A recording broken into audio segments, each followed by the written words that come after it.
Hi everyone, and today we are going to be making a very special video with the fire department.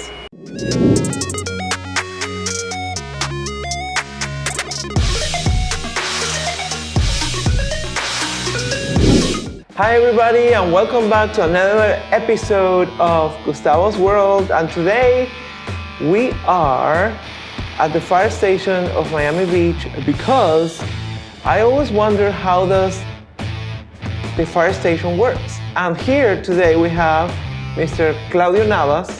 Hello. Yes, and he's here to explain to us everything about it.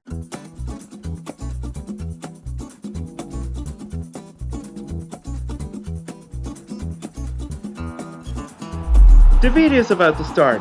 Don't forget to subscribe and turn on notifications. There we go!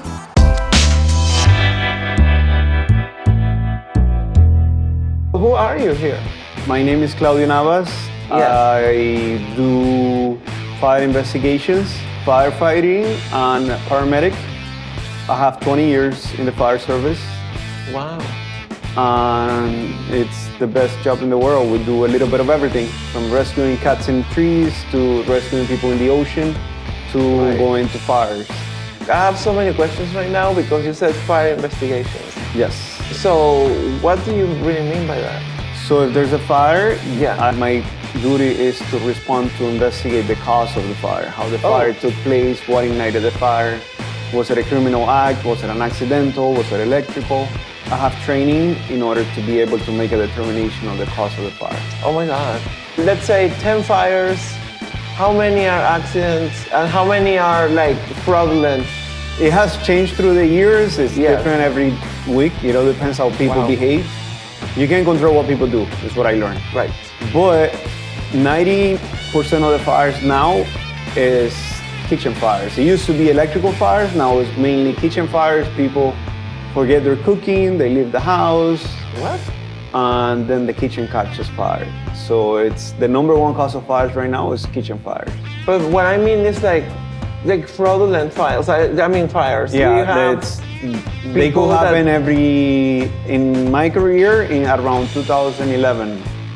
There was an arsonist that went probably for 3 weeks setting fires around the convention center in all empty buildings. Yeah. And he set a fire every other day of non-stop. And we haven't had that again. What? Yes. He will go into these abandoned buildings and set them on fire. And he was probably, I was told by one of the state investigators that came to assist, that was going to be one of the most exciting part of my career as a fire investigator, because most likely I will never see it again. And it was. I was in Vegas the night before I arrived in Miami, and the fire started to happen every night. There was a fire. And it was eventually, the ATF got involved, Miami Beach Fire Department, Miami Beach Police, and between everybody, they were able to find out who it was, and he was arrested. How did they have cameras? Like how? They just set up people walking in the area where the fires were happening, and they were able to ID him after he set a fire. Oh my God.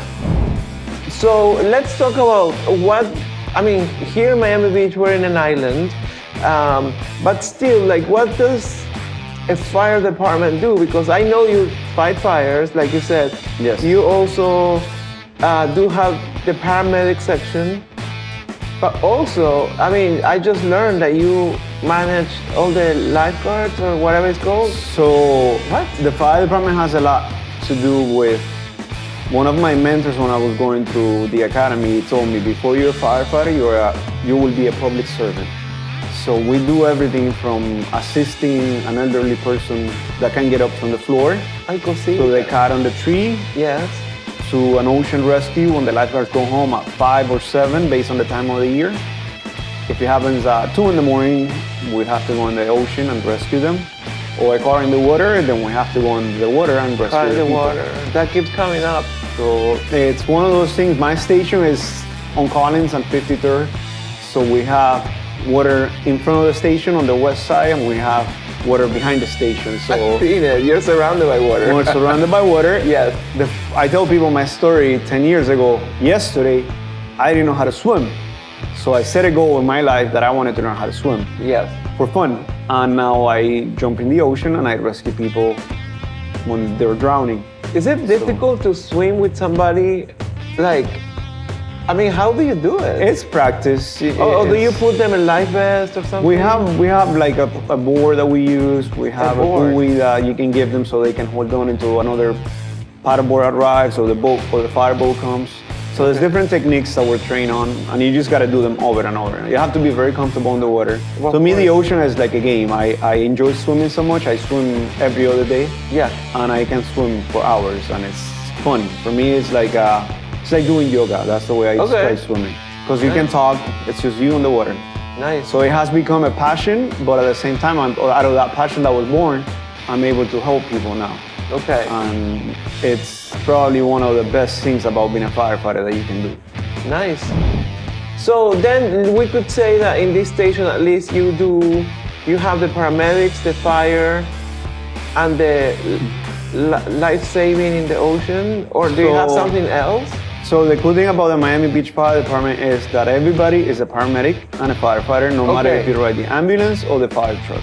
So when you call 911, let's say the ambulance is on a call, the fire truck shows up, they have the same equipment that the ambulance has, except that they won't transfer you to the hospital. Okay, so I know already how it works. So they call, the call gets to you. So people call, the way the system works is they call 911, 911 answers, and then based on the location, they'll send the station that's the closest unit. Right. So if the ambulance in this station is on a call, then they'll send the fire truck and another ambulance from another station. But we have the equipment, like I'm assigned to a ladder truck. So on the ladder truck, we have everything that a paramedic needs to save a life. Okay. And that is very unique because that makes the fire department in Miami Beach Class 1 fire department. Wow. Because we have a unit in less than 5 minutes at your house. Okay, good. So if you live in places that are big, that have a large population, it could take 15, 20 minutes for an ambulance or a fire truck to show up. In the city of Miami Beach, it takes 5 minutes or less for the fire department to arrive. If something's gonna happen to you, it better happen here. It's a great place. We have a great hospital that has all the possible treatments that you need to have in order to survive. And we are only 15, 20 minutes from the trauma center in Jackson. So it's a good location, probably one of the best cares in the world.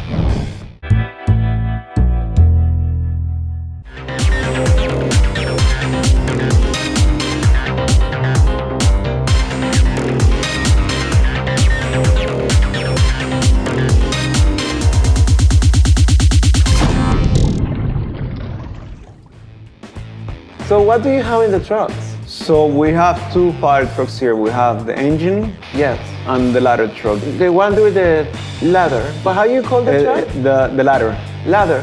Ladder truck. The ladder truck is designed for vehicle accidents, any technical rescues that requires rope. We have medical equipment too. So that one you can do technical rescue using rope. You can use the bucket of the ladder to rescue people from high buildings. Okay. It has tools like the jaws of life for vehicle accidents. So now we're gonna see how the fire truck works. So this would be the fire engine. Yeah, this one has more water than the ladder truck. So when we go to a fire, the main supply of water will come from the hydrant to the fire engine. And the fire engine will supply water to the firefighters inside the fire. Okay. And then it has a little bell here. Yeah. That you can to say hi to people. When they get a fire, this is the first unit to arrive most of the time. This is for car fires. This is they call it, that section is the trash line. They use it for dumpster fires or car fires. And then here, this is where the firefighter sits here. So they have their gear, they have the tanks, and then here you have, this is part of the medical equipment. It's a backboard that they use for patients. Oh. Then this is more fire hose here in case of, this is the jump line. So they pull the nozzle out with the hose and they go into the fire. And then here you have more equipment. This is for the driver. This is how you pump the water out of the truck. What? Wow. So all this is we have a person that's assigned to driving the truck. These are other tools that we use to open doors. Got it. Here we have these are called the SCBA bottles, self-contained What are breathing those apparatus. for? This is for the tank that we use to go into fire. It's Okay. called an SCBA. And then here we use this to do CPR on patients. This is equipment that they use to flow water during a fire. Here you have, this is a high-rise pack. When we go to a high-rise fire, that's what we take. It looks a little bit like this, so you can see it. So we take it out. Whoa. And we put it on like this. And then Oh, we for the walk. hydrants. Okay, got it. And these are the hoses we use to connect to the hydrant. This is cribbing. We use that for cars, vehicle accidents, so the car doesn't move. And then we have a lot of hose here. So if we need to connect to a hydrant, you can lay all the hose from the hydrant to the fire. Wow. And here, these are tools that you use for the hydrant to connect the fire hose. Then you have ladders here. If you need to rescue someone, you have 2 sets of ladders. The other truck has a lot more ladders than this. Wow. And then here is the medical equipment. So here is all the medical equipment that a rescue has. And everybody in the truck is a paramedic too. So we can do IVs, we can use the defibrillator You on can find someone. veins? We have everything What? that you need. No way. Here you have, this is probably one of the favorite tools in the fire service, sledgehammer, when we need to break doors during a fire. Right. And you have some other tools in the back. Wow. So we have a lot of tools. And then here are the chainsaw. This is the K12. And these are the fans that we use to remove the smoke. Okay. So, and this is what the fire engine looks like. And then this is the ladder truck.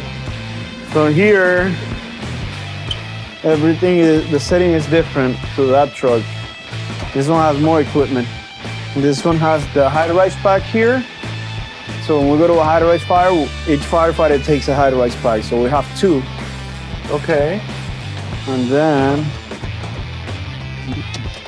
then the driver sits here. One of the changes that the fire service is looking at right now is because of cancer, there's a high rate of, because of fires, we're exposed to a lot of carcinogens. So this truck is designed to keep the gear in a separate compartment from the inside of the truck. So if the gear has carcinogens, it doesn't expose the inside of the truck where we sit. So people are not used to seeing this yet because like in this truck, you have it with you. So you get dressed en route to the truck. On this one, you get to the scene and then you can get dressed and then go to the fire. Oh. So you have the option to open in the door and you can get dressed inside en route. If you know it's a big fire, we will get dressed inside the truck. Plus we have a policy that if we have a fire, we have to wash the gear. So that they remove the carcinogens from all the equipment that you use. Nice. And they have a company that does it. We just drop it off somewhere and they take it and bring it back to you. Okay. So this is what we keep you have the self-contained breathing apparatus. We keep them outside of the truck. The other trucks have them inside. Okay. This truck has them on the side. This is where the medical equipment is. This is all medical. The same thing that rescue has. This is the medical box, airway bags, and the life pack. Cool. Now we're familiar with those. Yes, every unit has that. And then here you have the chainsaw, the K12, and the fan. These are for some tools that we use a lot during fires, and this is for the hydrant here. And then I feel that there is a connection to the truck with this. So this is, we use this at the exhaust. So when we back into the station or we turn on the truck, the exhaust of the truck goes outside the station. Oh, so nice. we're not exposed to carcinogens. So you don't inside die that. soon. So every unit has that, every station has it. Got it. And it works really good. So, and it goes outside somewhere over there on that side of the station. So it doesn't go into the sleeping quarters. And then how tall does this ladder go? It tells you over there 100 feet. Oh, But it all depends on the angle that it's in. okay. So That's vertical, and then and then it could be based on the angle. It could be 40 feet, 50 feet, 90 feet. So we are inside of an ambulance. It's kind of a bad flashback for me. Thank you for watching. Please don't forget to subscribe and turn on notifications. That's clicking on the little bell. Comment all you want. If you enjoyed the video, please give it a like. Don't forget to subscribe to grow the community. And also, don't forget to follow our social media. And if you want to go ahead and share this video in all your platforms, share the love. Till next time! Bye.